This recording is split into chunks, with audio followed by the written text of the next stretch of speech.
Fala, amigos do canal Abelhas de Biomacatinga no YouTube.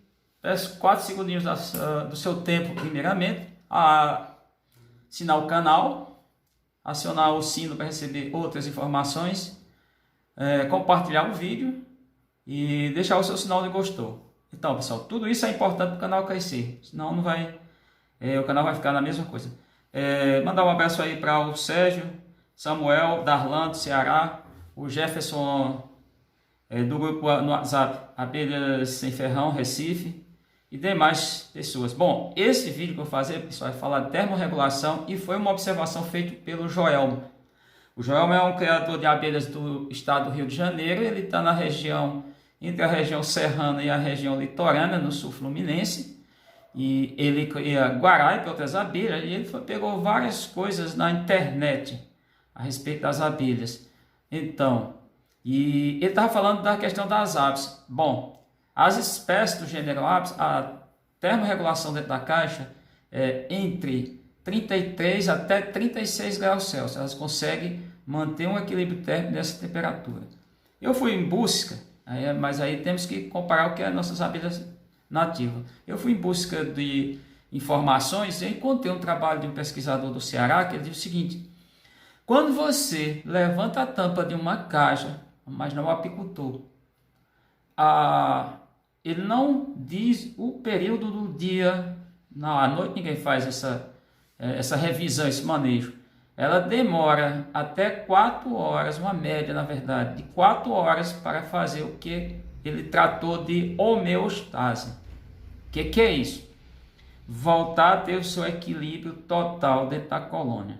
Então imagina, se ela demora 4 horas, só você levantar a tampa. Imagina o que acontece se você ficar levantando tampa de caixa toda hora. Isso a africanizada. Bom, eu pesquisei, também encontrei vários documentos, inclusive uma tese de doutorado agora de 2019, da Universidade Federal da Paraíba, Campus Areias, sobre a questão da termorregulação externa. Eu não diria termorregulação, temperatura externa, mas vamos lá. O que aconteceu que eles pesquisaram e encontraram para a Aurosul nordestina Meletes scutellarius? Também observaram outras abelhas, mas o foco foi esta espécie. A temperatura ótima para a abelha Iacampo, que o pessoal chama forragear, foi de 20 graus até 25 graus Celsius. Acima disso, abaixo disso, as abelhas pouco tiveram atividade externa, ou seja, praticamente cessaram suas atividades externas, atividade de campos. Então, assim, as pessoas já têm que começar a pensar. Bom, e eu fui em busca de outros documentos, encontrei documento da USP, no Voxstat, autores, mas foi uma referência sobre a termorregulação interna, o qual foi para abelhas nativas entre 25 graus Celsius e 32. Essa foi a temperatura que um parâmetro que eles estudaram em várias espécies, no caso, Scaptotrigona, espécie do gênero Scaptotrigona, Trigona e principalmente do gênero Melipona. Então, assim, já começa você a pensar, é bem um pouco abaixo quando comparado com as espécies do gênero Apis. Bom, o que eu quero dizer com tudo isso? Tem algumas coisas que vêm sendo muito batida, e aí eu não preciso ficar bajulando ninguém. Mas teve um período que veio uma pessoa aqui e perguntou de quem eu era discípulo. Eu disse, como assim? Aí a pessoa disse, eu sou discípulo de doutor fulano de tal. Eu disse, eu ainda sou discípulo de Deus. Com todo respeito, não foi uma questão de ironia, de deboche, mas isso é a verdade. Tem sido batido muito a questão do plástico. E aí é onde eu quero chegar. O plástico, nós temos aqui um acetato, isso aqui, se eu não me engano, era uma caixa, ou era de um celular, de um brinquedo, eu tirei e guardei. Esse é o acetato. Bom, o acetato é um material inerte, a gente sabe, no caso, isso aqui é derivado do petróleo, aqui é plástico, é outro derivado do petróleo. Eu prefiro esse tipo de plástico, porque plástico pessoal cobre mesa, é um plástico fino. Esse aqui, se eu não me engano, é 0,4 milímetros, mas tem até um de 0,6 milímetros. Pode ser interessante. Bom, eu utilizo o plástico. Primeiro, o plástico, a gente tem que lembrar que ele é um isolante térmico, é um isolante também usado na rede elétrica, os fios são encapados com plástico, no caso aqui das abelhas. Aí a pessoa, eu vi comentários, me perguntaram, aí já não foi o Joelmo, a questão dos plásticos nas caixas. Pessoal, eu quero dizer que o problema do plástico no mundo não é o problema do plástico em si, o problema é nosso.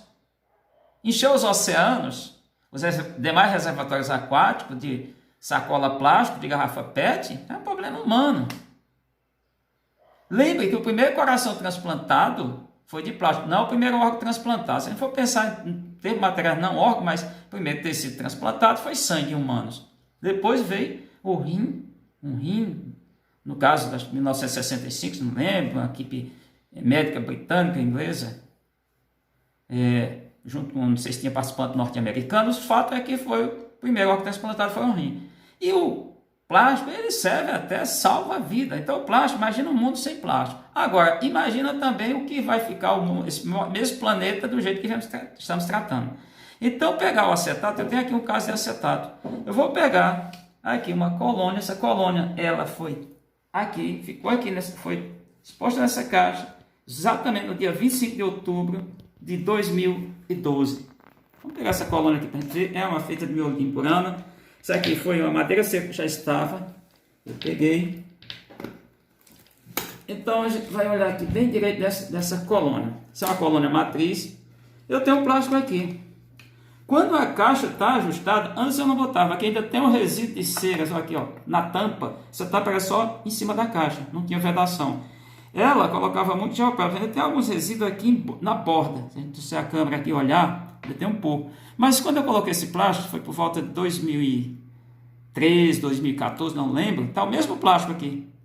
O que é que nós temos aqui? Tá todo, a caixa está cheia de mel, aqui tem o ninho, está aqui, os discos estão topando aqui no plástico. Nós não vemos a presença do gel própolis. Aproveitando, falando do gel própolis, aí temos que entender. Então, pessoal, gel própolis. Vamos entender o que é o gel própolis em si. O nome é essa denominação por conta de uma certa quantidade da própolis, mas basicamente gel. Gel, o mais básico da geografia, terra. O que a gente sabe? A terra, a decomposição, são rochas e decomposições. Três tipos de rocha, todo mundo sabe, não vou aqui nem adentrar. As rochas elas têm minérios, etc. Qual é a característica dos metais? Vamos fazer entendendo isso. Minério, entender metal. Metal é um bom condutor térmico, é um bom condutor de eletricidade. Idem terra, um derivado das rochas. Então, quando a abelha começa a acumular gel própolis, que as pessoas não têm dado conta disso, acha que isso é legal. Não, é o contrário. Quanto mais ela acumula, o que acontece? Ele esfria rápido, transmite calor, aquece rápido. Com isso, o que vai acontecer dentro da caixa? A abelha, principalmente caixa que não tem vedação, isso é notório, mais predomina no Brasil, abelhas nativas, ASF, popularmente chamada, e esse material vai aquecendo ou vai esfriando rapidamente. Isso é muito rápido. Eu já fiz isso, uma comparação, pegando uma questão de um rio, de uma praia, seja fluvial ou oceânica, como é que isso acontece? Você, em um determinado período do dia, a água não, a água é diferente, a madeira é diferente, a madeira contém água, principalmente madeira verde. Então, você pensa a abelha lá dentro de um oco, é outra coisa. Outra coisa que eu vi, eu mostrei isso aqui em um vídeo. Alguém, quando chega lá, cobre uma caixa com a telha de amianto, ou chamado brasilite. O que acontece? Ali começa a formar um efeito estufa entre a caixa e a telha. Inclusive, a própria telha de cerâmica, as caixas não podem ficar muito coladas. O ideal é telha ecológica e ainda uma cobertura verde acima da cobertura sintética. Isso é o ideal para um meliponário. Então, assim, mas o sul do Brasil, por exemplo, está frio. Agora está frio. Daqui a pouco esquenta. Quando for no final do ano, dezembro, o sul do Brasil é extremamente quente. Apesar de umidade, mas muito quente. Então, a colônia está lá no meio do sol, ela vai sofrer, e quando ela está com um acúmulo enorme de gel própolis, essa transmissão de calor vai ser muito rápida. Eu tenho aqui a minha primeira colônia Mandassari, todo mundo já viu, chama até Caixa Dr. Kerr, em homenagem ao maior geneticista de inseto do planeta, Valvika Steven Kerr. Nós vamos olhar aqui, ó. Peço para trazer aqui a câmera para a gente ver. Está aqui. O que ela tem aqui? mel, muito. Eu até estava alimentando essa abelha, suspendi, porque agora tem uma certa florada. Essa caixa já foi menor. Aqui a gente está observando quando não tinha plástico. Aqui, ó, tudo colado. Quando você abre essa caixa, o que acontece? Os potes que estão colados aqui no acetato, isso aqui, esse é um acetato, se não plástico, isso aqui é acetato, desmontaria, ia ocorrer ruptura desses potes de alimento, mel ia cair, ia para o lastro da caixa, causar desconforto. Está aqui o ninho da abelha, o pessoal para trazer aqui para mostrar, está aqui muito bem. Essa abelha eu já fiz, ano passado foram 16 colônias a partir dessa abelha, 1,5 litro de mel que eu coletei. Esse ano não coletei, só coletei mel para 2 trabalhos, só para teste.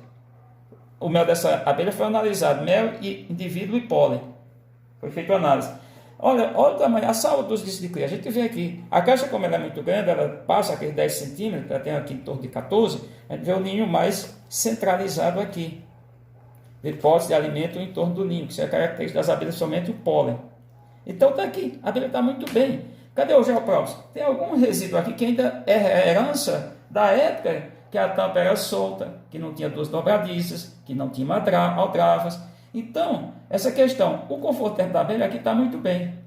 E quando, aí eu faço um adendo, quando eu abro aqui, como está tudo vedado aqui nas laterais, nas extremidades da caixa, junto o acetato com a madeira da caixa, ó, eu faço até o ajuste aqui com a serragem, a cola branca, quando tem alguma fenda, alguma coisa, para manter esse equilíbrio térmico. Aqui a temperatura, a variação de temperatura lá interna vai ser pouca. Agora imagina se você abre a caixa, não tem o plástico, o acetato, além de a alteração ser instantânea, alteração térmica, aqui está fazendo uma... Lembra, o plástico é um isolante térmico, é um dos isolantes térmicos. Plástico, vidro, isopor, a própria madeira. Não é 100%, 100% só Deus, para quem acredita. Quem não acreditar também não tenho nada contra. Mas entendendo, o que vai acontecer aqui? O desconforto térmico, quando eu faço isso aqui, apenas, vamos pensar aqui, uma vistoria, como é que está a minha colônia, está bem, está em andamento, está trabalhando, não vai ter a questão sem o plástico. Sem o plástico tem outro agravante. Lembre, aqui está uma barreira física impedindo a passagem de poluentes, a passagem de micro-organismos. Você não sabe o que é isso? Eu não vou aqui me estender, porque eu já falei em outros vídeos, mas isso é danoso para as abelhas, porque as abelhas, no caso aqui, aqui tem 3 caixas, aqui tem zangões, tem principalmente operárias e uma rainha. Elas fazem um equilíbrio chamado homeostase. O que é isso? Ela faz um equilíbrio, para ter um entendimento, aqui está um equilíbrio em torno dos seus 30 graus Celsius. Se eu tivesse um equipamento de alta precisão, chegasse a levantar seu acetato, dentro de pouco tempo eu ia coletar uma temperatura aqui, ia ver a informação em torno de 30 graus Celsius. Isso é importante entender. A temperatura está mantida, a barreira física contra poluentes, contra micro-organismos, porque elas mantêm esse equilíbrio. Isso é a vida, isso é a sustentabilidade da abelha, da colônia. Se não fizer isso, adeus. Então, só chamando a atenção, eu tenho, para a gente ter um entendimento, eu tenho dezenas e mais dezenas de abelhas e todas as caixas têm plástico ou acetato, idem essa aqui. E não tem problema nenhum. A abelha é forte o tempo todo, só observar. Isso, todo mundo que já visitou aqui, já veio curiosidade, vê as abelhas, viram não só essa colônia, eles vão ver dezenas e mais dezenas de colônias.